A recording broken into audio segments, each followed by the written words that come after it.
Goose de Nelly vous informe que cet épisode comporte une première partie. Il est conseillé de la visionner, mais puisqu'on n'est pas des bâtards, voici un récapitulatif. Quechua a été assassiné par l'être le plus infâme de l'univers. Dark Blogger.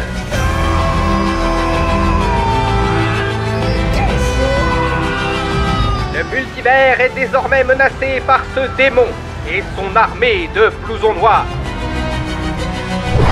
Pour une raison qui arrange les scénaristes, seule la connaissance du cinéma de Goose de Nelly peut sauver le multivers. L'homme de Rio? Accompagné de Marvin le Geek et avec l'aide de l'étrange Bobby Bullough. Bobby Bullough?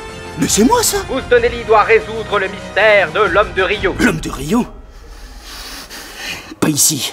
Les livres ont des oreilles. Suivez-moi.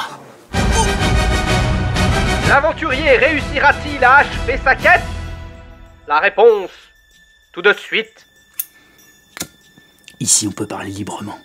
Ce que vous cherchez, ce sont des connexions entre les films. Je crois qu'il y a un interrupteur juste là. Non, non, non, non, non! Oui, des connexions, Goose, tu comprends? Tous les films renferment des secrets, Goose. J'ai regardé le film plus de 10 fois, j'ai analysé tous les albums de Tintin. Je suis même allé au Vatican pour apprendre le latin et analyser des anciens textes bibliques. L'homme de Rio est lié à la Bible? Bien sûr que non, mais il fallait que j'y aille pour en avoir le cœur net, tu comprends? Ouvrez les yeux! L'expédition pour trouver les statuettes Maltèques, ça ne vous rappelle pas les 7 boules de cristal? Le musée de l'homme, c'est l'oreille cassée. Et les messages cachés dans les statuettes, c'est le secret de la licorne, évidemment. L'homme de Rio ne contient pas moins de 8 références à Tintin, mais aussi à Astérix et à Hitchcock avec la mort aux trousses. Souvenez-vous lorsque Bébel est accroché à un arbre au-dessus d'un alligator. C'est exactement comme dans... Comme dans Tintin au Congo. Exactement, tout est lié, Goose de Nelly. Et la réponse se trouve... ici. La Tunisie? Oui, en Tunisie, l'homme de Rio a été une influence majeure pour Spielberg dans la création de Indiana Jones et les aventuriers de l'Arche perdue. Correct! Et qu'a fait Spielberg à la fin des années 2000? Il a réalisé les aventures de Tintin et le secret de la licorne. Tout à fait! La boucle est bouclée, le système a la tête sous l'eau. Mais Tintin est un film d'animation, et je pense que la réponse se trouve sur les décors d'Indiana Jones en Tunisie, Goose. Allez, maintenant partez de ma boutique! Partez!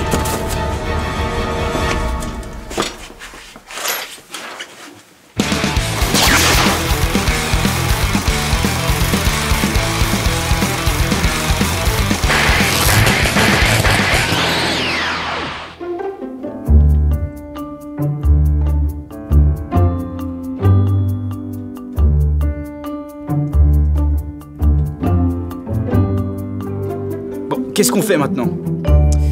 L'homme de Rio est un film majeur. Quoi? Oui mon bon Robert, tu m'as bien entendu. Je ne suis pas du tout d'accord avec toi et avec ce que tu disais dans la première partie de cet épisode. J'ai trouvé ça vraiment à chier.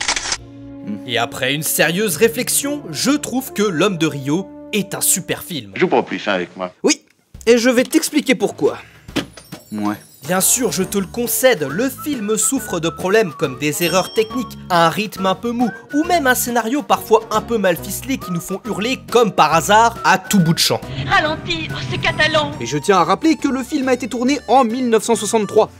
Et alors? Eh bien, 1963 n'est pas 2020, alors même si le style peut paraître un petit peu daté pour nos yeux de spectateurs modernes, n'oublions pas de le replacer dans son contexte.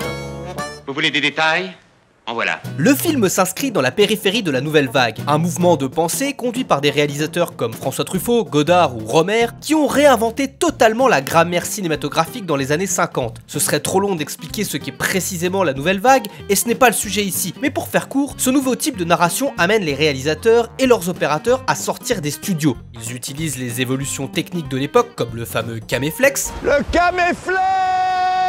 Pour filmer énormément en extérieur. Dans le cas de L'homme de Rio, la mise en scène est tributaire des options particulières propres à cette configuration. Un tournage en décor naturel, avec une équipe réduite, associé à ces caractéristiques un découpage un poil impulsif, évidemment ça peut donner quelques erreurs qui nous font hurler si on est tatillon.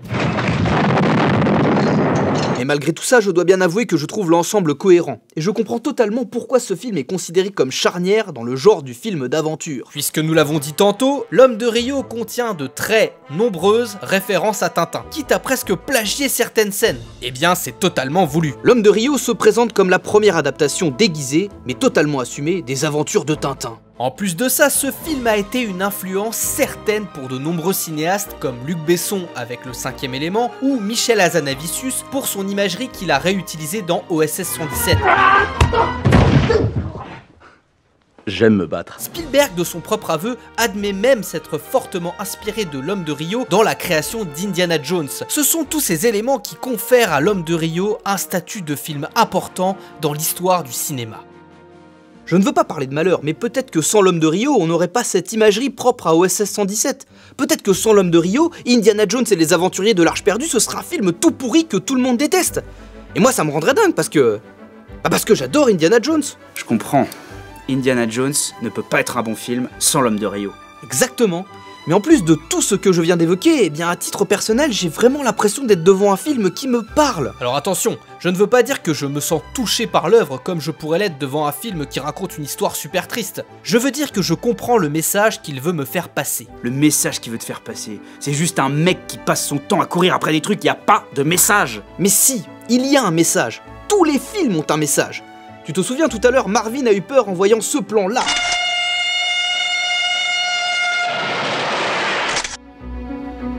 Eh bien ce plan-là fait écho à ce plan-là.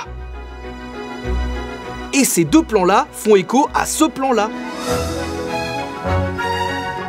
C'est formidable! Il s'agit d'un des premiers films qui aurait vu le jour et qui aurait été présenté par les frères Lumière. La légende dit même que les gens auraient été effrayés pendant la projection de ce film, croyant que le train allait leur foncer dessus. On sait aujourd'hui que cette allégation a été exagérée, mais tout de même c'est important. Et il faut le souligner, parce que c'est important. Et ce qui est important doit être souligné. Parce que quand De Broca met le plan des vaches qui buglent et qu'il coupe ensuite avec le plan du train transportant le personnage principal, eh bien le but c'est de retranscrire toute la portée symbolique de cet événement. Métaphoriquement, nous sommes les vaches qui regardons le temps s'écouler tranquillement, et le train c'est le cinéma qui vient nous sortir de notre vie mortifère. En fait, le cinéma nous appelle. Il nous appelle à vivre une aventure. Vous savez, ce que je vous dis là n'est que ma vérité. C'est ce qui s'est passé entre moi et ce film. L'Homme de Rio, c'est un appel à l'évasion. Et parce que des générations de cinéastes ont ressenti cet appel, ils ont fait d'autres films qui nous appellent. De Tintin à Indiana Jones, en passant par des créations de la nouvelle vague 2.0, on peut ressentir cet appel dans l'ADN de toutes les œuvres des créateurs qui ont un jour été influencés par une œuvre. Il suffit juste de tendre l'oreille pour l'entendre et se lancer à son tour dans l'aventure.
mienne, là.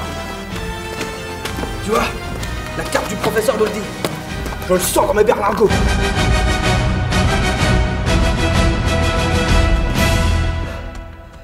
C'est ici, Marvin. C'est censé être ici. Mais je ne sais même pas ce qu'on doit chercher. Comment veux-tu sauver ce putain de multivers si on ne sait même pas ce qu'on cherche? On est foutus. Et tu sais c'est quoi le pire dans tout ça? C'est que je suis daltonien!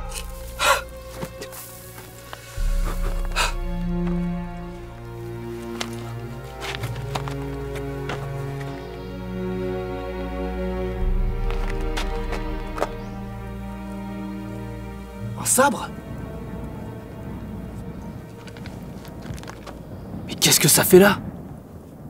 Ce sabre n'est pas là par hasard, Goose Donnelly. Indiana Jones et Star Wars ont été tournés avec les mêmes équipes à la fin des années 70. Il a été oublié par un accessoiriste négligent.